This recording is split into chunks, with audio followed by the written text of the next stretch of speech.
Hey y'all, what's going on? Chris Daniels, aka CD Playa Zero here. Today is going to be a real treat, especially for all those old heads who have been fingerboarding since the old days. And I'm not talking about candy corn. We are going to talk about the first international fingerboard tour. You may already be thinking that this happened over in Germany. That makes sense. I myself went on 2 fingerboard tours. The first covered Germany and Italy, and the second time from Seattle down to Santa Cruz, California. It just makes sense to think it was Black River who did the first pro fingerboarding tour. They were around in the old days. They sponsored and pushed a ton of fingerboard events, and eventually went on many tours around the world. Well, believe it or not, it was not Black River. In fact, it was not even done by a pro fingerboarding company. But it was actually hosted by one of the largest beverage companies in the world, Coca-Cola. Let's rewind time a little bit to get some perspective here. You see, back in 1999 and 2000, there were 2 VHS fingerboard videos that were sold by Tech Deck. The first of which was Fingers of Fury, which featured Darin Langhorst, who actually commented on my History of Fingerboarding video the other week. Shout out to Darin. Damien, Bernadet. Tony Pauthex was also in there. The second VHS video was Flying Fingers, which featured Matt Johnson solely. Well, later on, I'd say around 2000, 2001, Matt Johnson posted a video teaser and some highlights for Flying Fingers 2 online. I believe Flying Fingers 2 actually did get posted online at one point, but it's now long gone. In the opening clip, we see some footage fade in from black of a promoter announcing something in Spanish, a crowd of over 100 cheering children, and a fingerboarder coming out to a standing ovation and cheers. This fingerboarder was Matt Johnson. And this wild scene happened in 2000, at the height of the fingerboarding craze initiated by Tech Deck. Why did this happen? At this time, Coca-Cola and Fanta had a promotion where people could turn in bottle caps in Central and South America and redeem them for D2 skate fingerboards.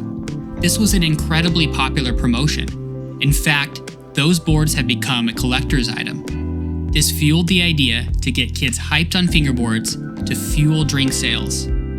There were commercials promoting this campaign. Someone, I'm not sure who, realized that by having really good fingerboarders demo tricks in public spaces like malls, you could drum up awareness around such a promotion.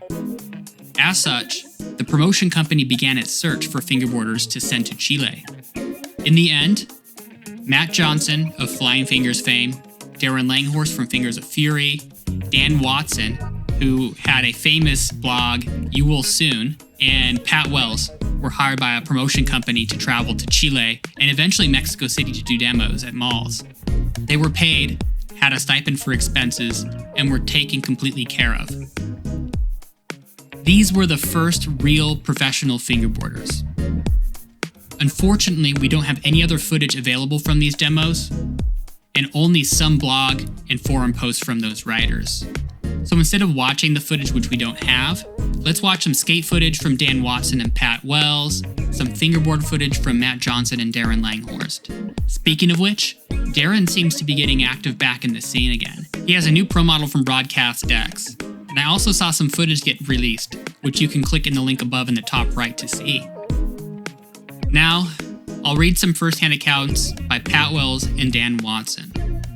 First up is Pat Wells, who was interviewed about his experience in 2009 by Thrasher magazine. I was living the dream in 2000. I was a professional fingerboarder touring the world.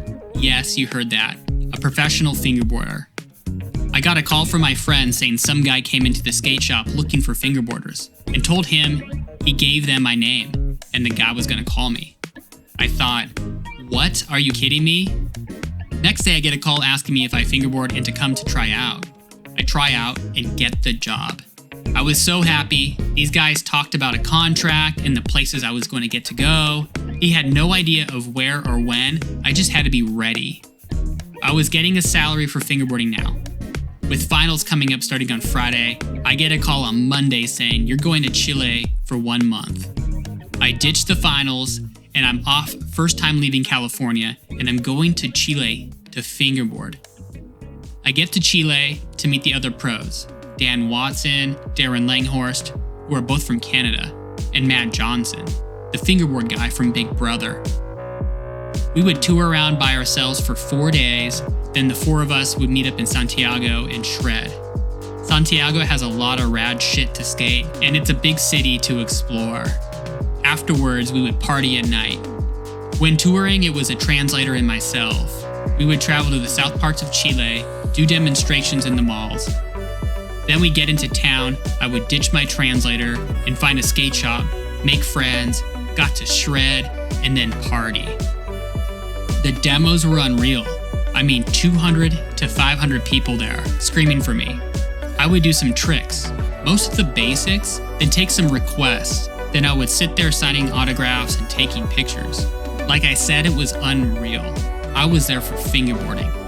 This lasted a month, then back to home living the life. I was on salary, so no work, just waiting around, skating, and having fun. A couple of months go by, I get another call to go to Mexico City to fingerboard. On this trip, we heard of talks of Japan, Europe, Venezuela, and Colombia. I was going nuts. The promotion through Coca-Cola just ended after Mexico, unfortunately, and the dream was dead. It just crashed and burned, so no more checks. Back to school. Now I'm working at a desk, fingerboarding on my ledge every day, and I still love it. Next up, let's read an account by Dan Watson from the Slap magazine forums, posted back in 2009 as well. I was a pro fingerboarder once. True story. In 2000, me and a friend of mine who was in Fingers of Fury, Darren Langhorst, along with this guy Pat from LA, and Matt Johnson from Texas, he had the cover and interview of a Big Brother magazine. All got hired by this production company to go to a couple of different countries and do fingerboard demos. 1 month in Chile, 3 weeks in Mexico. The demos were for Coca-Cola and Fanta respectively. Basically, there were Coke and Fanta fingerboards, and kids could save bottle cap liners and trade them in for fingerboards. So we went to malls, schools, supermarkets, wherever to do demos. It was pretty crazy.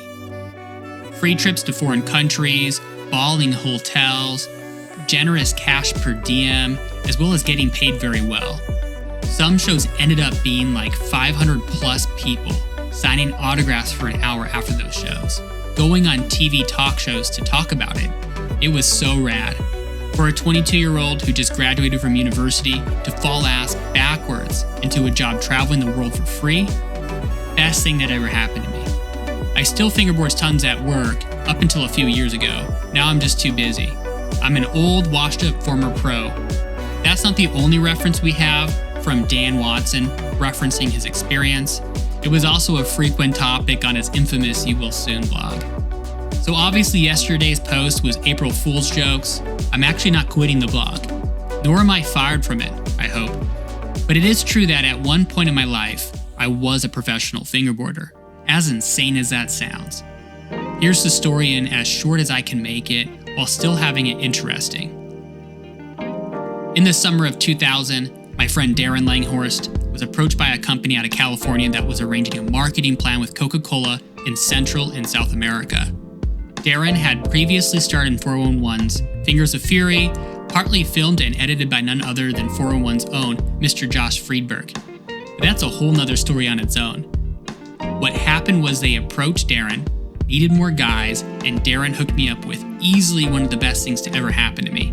To sum it up, that summer we were sent to Chile for a month, and then later Mexico for 3 weeks, to do fingerboard demos.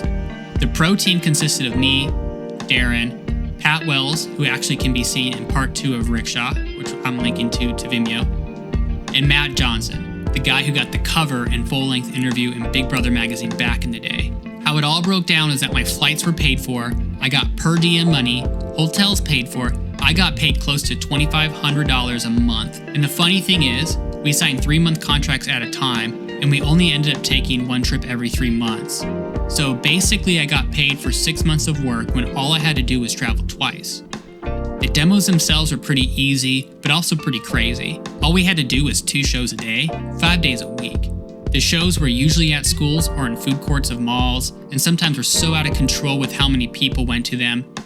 In any case, the whole scope of the tours was totally out of hand. We usually end up on TV shows, would sign autographs after demos for hours, and even ended up stopped in the street to sign autographs. In fact, Darren even signed a baby once. Yes, he signed a baby, even though we were a bunch of nobodies. Now, the funny thing about the video that made it onto eBaum's World and YouTube is that it was produced only for the Coca-Cola website in Chile. I even tried to download it from back in the day when it was up, and I couldn't. I have no idea why anyone would try to bother to download it, much less upload it to eBaum's World. I don't even think it's that funny. The craziest part about that video is how much attention it's gotten. I mean, it's had 15,000 views on YouTube alone and 78 comments, all of which people are talking about how big of losers we are and how we live in our mom's basements and never get laid. I think it's painfully obvious due to the Coca-Cola branding all over that video, besides just watching it, that we did not make the video for fun ourselves. And even if we did, who's worse? Dudes in the videos, or the guys that searches for fingerboarding on YouTube and leaves comments dissing the guys in it for being such losers? The whole thing is absolutely hilarious to me. In any case, that's the long and short of the story. So yes, I was a professional fingerboarder. And yes, that could be seen as embarrassing, but for sure, it was the best thing that ever happened to me. I got paid to travel to different parts of the world, meet new people. Matt and Pat both skate and are the raddest dudes ever. And also experience a 15 minutes of fame on a level that most people never will. Best time of my life. Now back to our regularly scheduled programs. As you've heard from both of these accounts, this must have been an insane experience to be a part of. If anyone happens to have experienced this event and participated, looking at you, Darren, please let me know in the comments. I'd love to find some old footage of this to share if it's possible. With that, I just want to share some updates here. This upcoming month will be great. I'll be sharing the ultimate flat-face fingerboard rendezvous guide. This will cover a little bit of the rendezvous's history, what to expect, how to get there, and all of that jazz. Also coming up, we'll be featuring 2 separate videos on 2 different fingerboard legends from back in the day. These 2 had massive impact on the early days of the online fingerboard scene, the first of which with their fingerboard DIY tutorials, and the second who wowed the fingerboard scene with their insane pop and board control, even becoming the top-ranked fingerboarder in the online fingerboard rankings at that time. To find out who they are, be sure to hit that notification bell. Did you enjoy this video? Let me know in the comments. Mash that like button, hit the subscribe button, and share this video with your friends. As always, I appreciate the support that you all give me. Thank you so much, and we'll talk soon.